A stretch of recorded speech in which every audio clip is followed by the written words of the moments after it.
Assalamualaikum. Untuk video kali ini kita akan belajar berkenaan dengan uh, topik matematik kewangan. Kalau subtopik dia dalam kredit dan debit. So, kita nak kupaskan berkenaan dengan bagaimana kita nak tahu pengiraan bayaran pinjaman. Okey.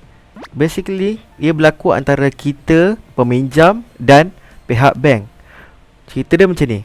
Bank bagi kita pinjamkan kita sebuah nilai duit, dan kita perlu membayar balik nilai duit tersebut dan faedah. Macam lagu Ultimate yang bagai bulan jatuh ke riba, nak duit dapat sekali bunga. Bunga itulah yang kita katakan sebagai faedah. Jadi faedah ni, kalau untuk bank, kenapa bank memerlukan faedah ni? Adalah kerana nilai faedah ni lah yang dikira sebagai keuntungan untuk bank. Dalam bahasa mudah dia, apabila bank ada faedah ni, dia bolehlah gunakan duit ni, roll modal balik untuk bagi pinjaman kepada orang lain. Contoh macam tu lah. Okay. Dan lain bank, lain dia punya cara pengiraan faedah. Faedah ada dua je, faedah sama rata dan faedah atas baki. Walaupun dalam bank tersebut ada berbagai jenis pinjaman, setiap pinjaman pun belum tentu menggunakan faedah yang sama. Sebagai contoh, mungkin faedah pembelian loan kereta pakai faedah sama rata, loan rumah pakai faedah atas baki. Terpulang kepada pihak bank nak mengaplikasikan faedah yang mana. Jadi dalam video kali ini kita nak tahu pengiraan faedah sama rata dan faedah atas baki. So jom kita tengok. Okey, faedah sama rata dulu. Faedah sama rata adalah faedah yang dikira daripada jumlah pinjaman asal sepanjang tempoh pinjaman. Maknanya sini, kalau kita nak tahu kadar faedah tu, kita perlu darabkan dengan jumlah pinjaman kita dan didarabkan pula dengan tempoh pinjaman. Sebagai contoh, kadar faedah 4%. Jumlah pinjaman kita 10,000 contohnya. So kita darabkan kedua-duanya dan kita darabkan dengan 6 tahun. Contohnya awak pinjam untuk 6 tahun lah, kan? So kita akan tahu kadar faedah untuk sepanjang tahun tersebut, sepanjang tempoh pinjaman tersebut. Okey, formulanya adalah jumlah faedah itu sendiri bersamaan dengan jumlah pinjaman darab dengan kadar per 100. Walaupun tulis 4.8%, awak tukarkan kepada, awak perlu tulis dalam bentuk per 100. Jadi 4.8 per 100 darab dengan nilai tahun tempoh pinjaman awak tu. Mesti dalam unit tahun. Okey. Apabila awak dah darabkan dah dapat jumlah faedah, awak tambahkan dengan pinjaman, awak akan dapat jumlah yang perlu awak bayar balik. Macam kartun tadi, bank bagi kita duit dan kita perlu bayar sekali dengan faedah. Duit yang kita bayar sekali dengan faedah tu, itu dikira sebagai jumlah bayaran balik. Lihat, jumlah bayaran balik tu adalah pinjaman tambah jumlah faedah. Okey, bank tak terlalu kejam untuk buatkan kita bayar secara langsam. Bank membenarkan kita untuk bayar secara ansuran. Maksudnya tiap-tiap bulan bayar. Okey, sebagai contoh, kalau kita pinjam dalam tempoh 2 tahun, bermakna kita perlu melakukan pembayaran ansuran selama 24 bulan. Kalau 2 tahun, 24 bulan. Kalau setahun, 12 bulan. Okey, ini cara pengiraan untuk ansuran bulanan, iaitu jumlah bayaran balik tadi kita bahagikan dengan jumlah bulan.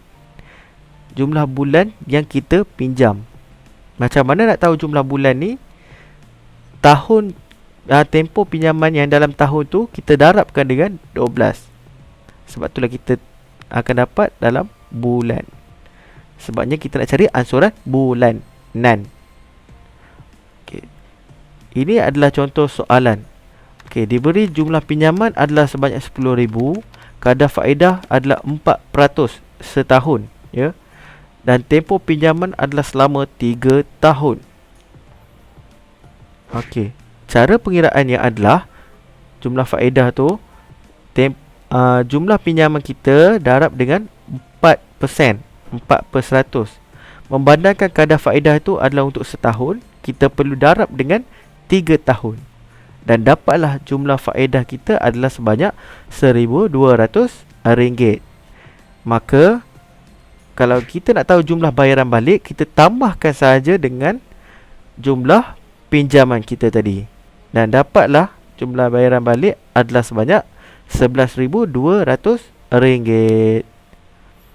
Dan kalau kita nak tahu ansuran bulanan kita, caranya adalah jumlah bayaran balik kita tadi tu bahagikan dengan jumlah bulan tempoh pinjaman.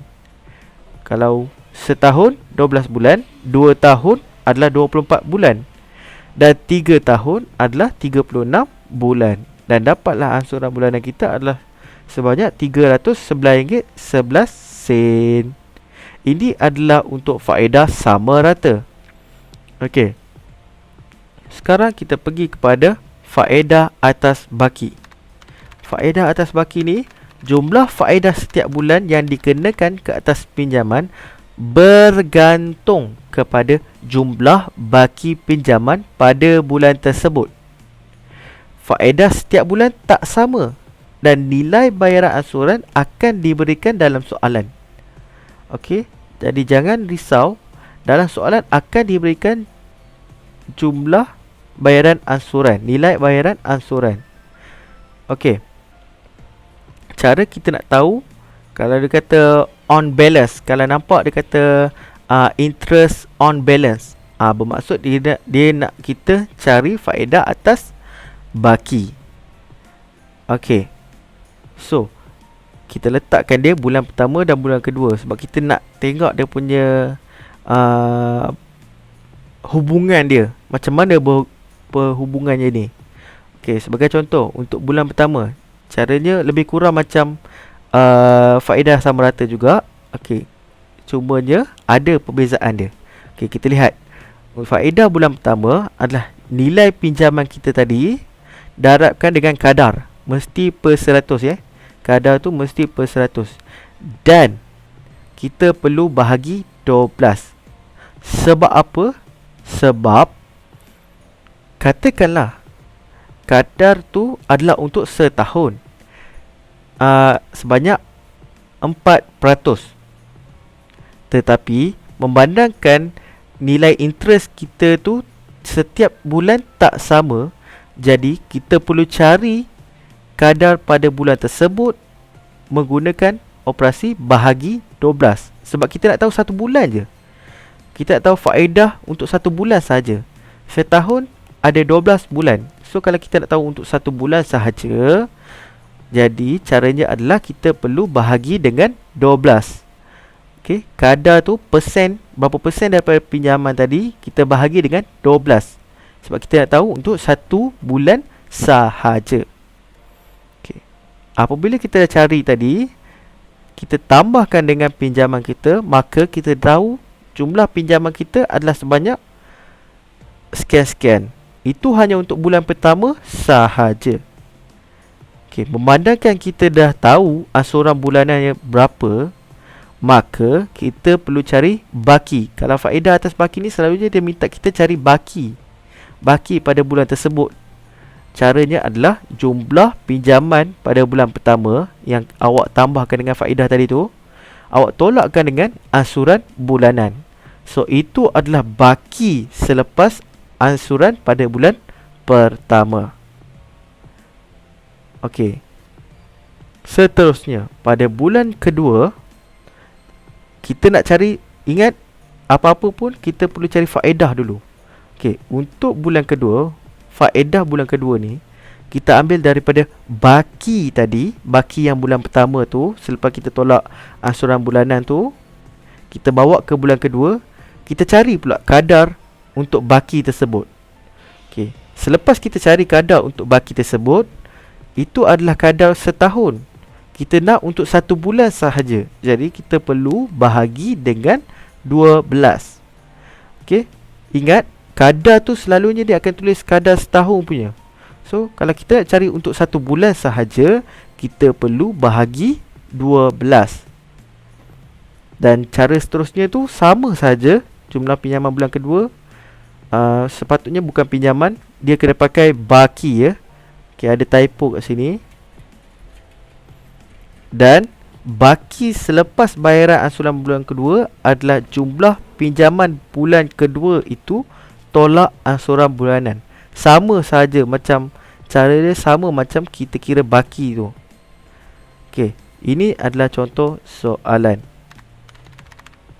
Okey, katakanlah jumlah pinjaman adalah sebanyak RM10,000 dan kadarnya adalah 4% atas baki. Tempoh pinjaman selama 3 tahun dan ansuran bulanan adalah RM295.24. First, kita bahagikan kepada bulan pertama dan bulan kedua. Okay, untuk faedah bulan pertama, begini caranya. Lihat, 4% ni adalah untuk setahun. Kita dah cari kadar untuk setahun. Tapi disebabkan kita faedah atas baki ni, setiap faedah tiap-tiap bulan tak sama. So kita bahagikan dengan 12. Kita cari untuk 1 bulan sahaja dulu. Dan kita dapat jawapan dia RM33.33. Okay, jumlah pinjaman, maka jumlah pinjaman pada bulan pertama tersebut adalah sebanyak RM10,033.33. Maka baki selepas kita membuat bayaran ansuran, caranya adalah jumlah pinjaman bulan pertama tolak dengan bayaran ansuran tersebut.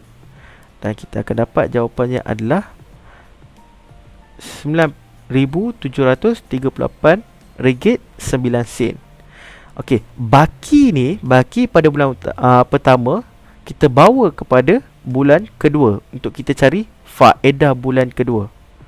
Dan kita akan dapat, cara dia sama juga macam faedah bulan pertama, cara dia cuma kita gantikan pinjaman dengan baki. So kita dapat nilai dia, lihat faedah dia semakin berkurang. So sini faedahnya hanya RM32.46. Dan kita solve macam yang pertama juga. Okey, kita solvekan dia dan kita dapat jawapan dia adalah